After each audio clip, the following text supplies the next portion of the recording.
Հաջորդ ամենատարածված վախը դա ծառայության վճարի մասին խոսելու վախն է, քանի որ դու ներքուստ հասկանում ես, որ դու դեռ այնքան փորձ չունես, որ կարողանաս վստահ պայմանագրի արժեք նշել, բայց մյուս կողմից էլ դու հասկանում ես, որ ծառայությունը վճարովի է, դու օգնում ես մարդուն, դու ծառայություն ես մատուցում, եւ դրա դիմաց դու պետք է ստանաս համապատասխան եւ համարժեք վարձատրություն։ Սակայն միշտ այդ դիսոնանս է առաջանում այն պահին, երբ դու հասկանում ես, որ ծառայություն ես մատուցում, բայց մյուս կողմից ներքուստ քեզ խանգարում է այն փորձի պակասը եւ դու վախենում ես արժեք ասել, որպեսզի օրինակ դու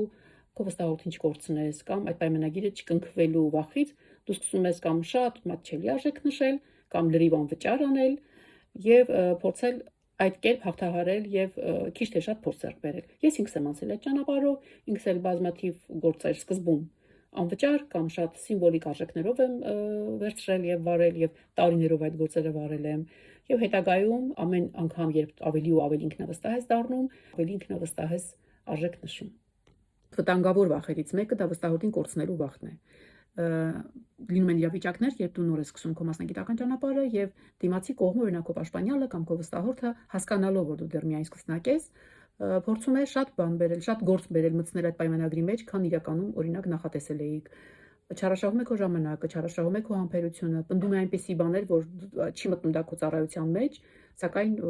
փորձում է, այսպես ասած, մտցնել ամեն ինչ այդ պայմանագրի մեջ, հասկանալով որ նոր ես, սկսնակ ես եւ կանես։ Այսա շատ վտանգավոր իրավիճակ է եւ միանշանակ սա այն հարցը չէ, որ ես ասեմ դա փորձի հետ կանցնի, ժամանակի հետ կանցնի։ Սա պետք է միանգամից կտրականապես հարցը դնել, որ կամ դադարեցնում ենք պայմանագիրը,